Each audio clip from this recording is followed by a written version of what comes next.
On behalf of the President and the First Lady, the Vice President, Mrs. Gore, the White House, and the entire administration, I want to thank the members who came here today and all of the members who stood with you on the floor of the House over the past several days. Thank you for standing up for what you believe. Much for our country, a great leader, a great friend of the American people, Congressman Dick Gephardt.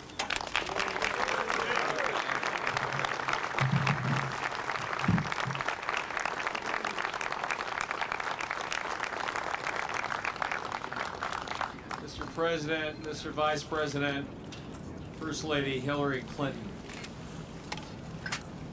We've just witnessed a partisan vote that was a disgrace to our country and return to a politics of values. The American people deserve better than what they've received over these long 5 months. They want their president, twice elected to his office, to continue his work fighting for their priorities.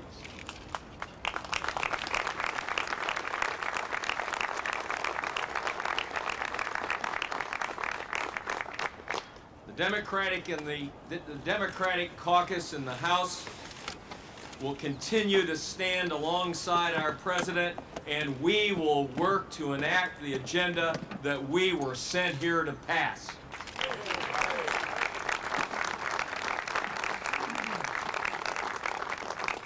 We look forward to supporting his agenda in the I'm confident that he will continue to do so for the rest of his elected term of office.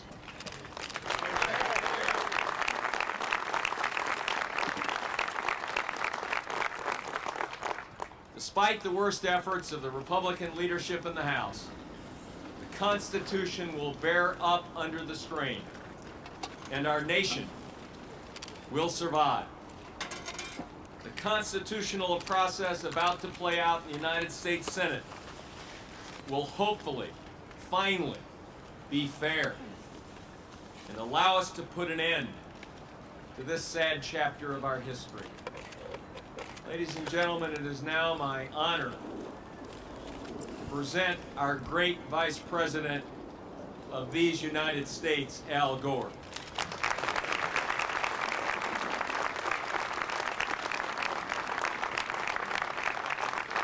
Thank you very much, Mr. Leader. To you and to David Bonnier and to the entire Democratic caucus leadership, thank you for what you have done for our country. I would also like to single out for special thanks and praise Congressman John Conyers and all of the members of the Judiciary Committee who are present here today. And to you, Dick Gephardt, I would like to repeat a judgment that I made to the smaller group earlier. You and I came here on the same day 22 years ago. And in all that time, I don't believe I have heard a finer speech on the floor of the House of Representatives than the one that you delivered this morning.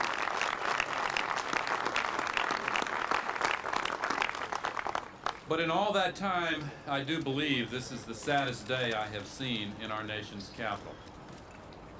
Because today's vote in the House of Representatives disregarded the plain wishes and goodwill of the American people and the plain meaning of our Constitution. Let me say simply, the President has acknowledged that what he did was wrong, but we must all acknowledge that invoking the solemn power of impeachment in the cause of partisan politics is wrong. Wrong for our Constitution, wrong for the United States of America. Republican leaders would invest in ourselves, our history, and our country. Let us heal this land, not tear it apart. Let us move forward, not toward bitter and angry division. Our a day like this one, when excessive partisanship unlocked a form of vitriol and vehemence that hurts our nation. That is what President Clinton has done. That is what he is doing, and that is what he will continue to do for the next 2 years. I feel extremely privileged to have been able to serve with him as his partner for the past 6 years, and I look forward to serving with him for the next 2 years.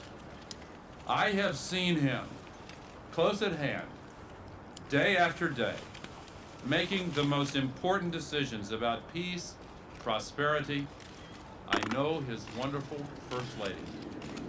I know his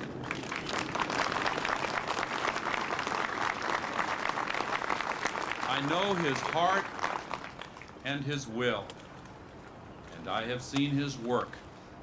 6 years ago, he was left with the highest budget deficit in history, and he ended it. 6 years ago, he was handed a failing economy. Today, because of his leadership, we are on the verge of the longest period. I say to you today, President William Jefferson Clinton will continue and will complete his mission on behalf of the American people. I'm proud to present to you my friend, America's great President, Bill Clinton.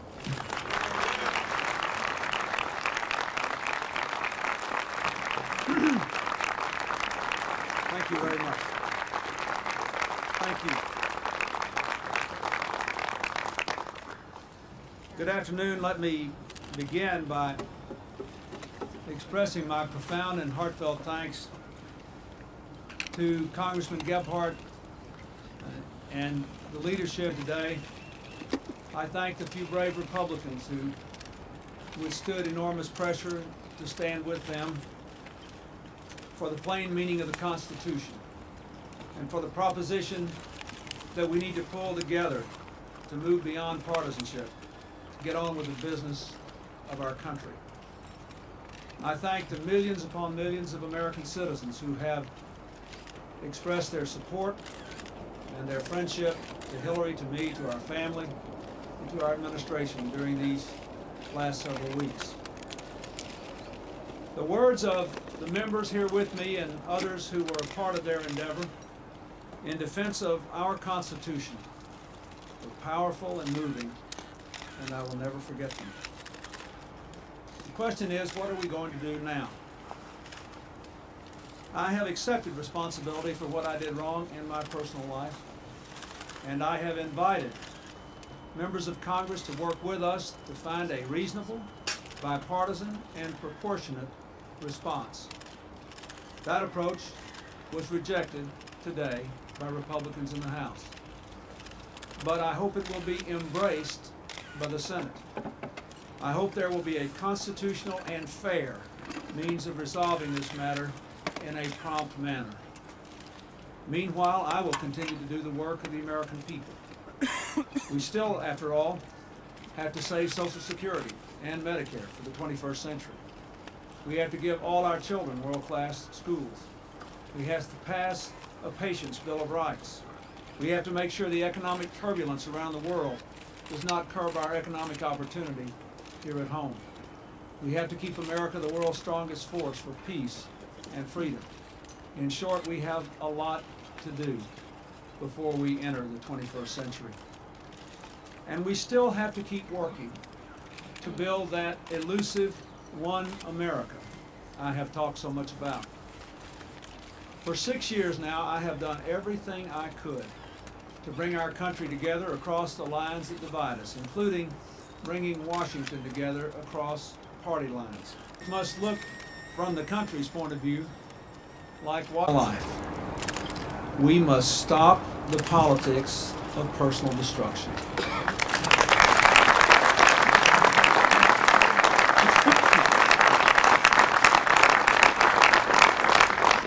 We must get rid of the poisonous venom of excessive partisanship, obsessive animosity, and uncontrolled anger.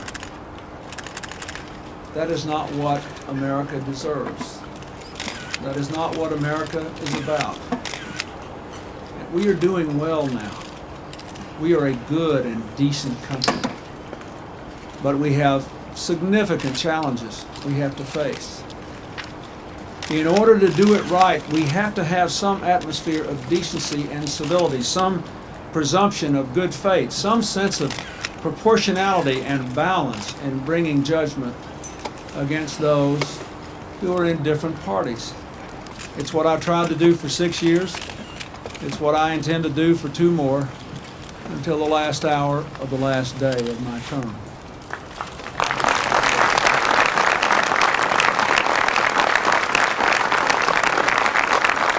So,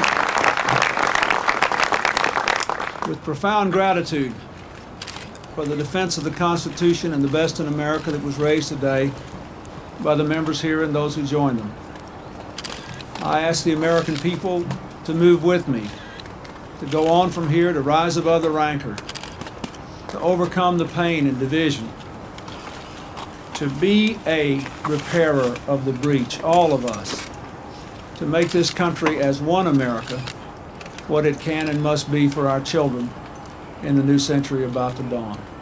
Thank you very much.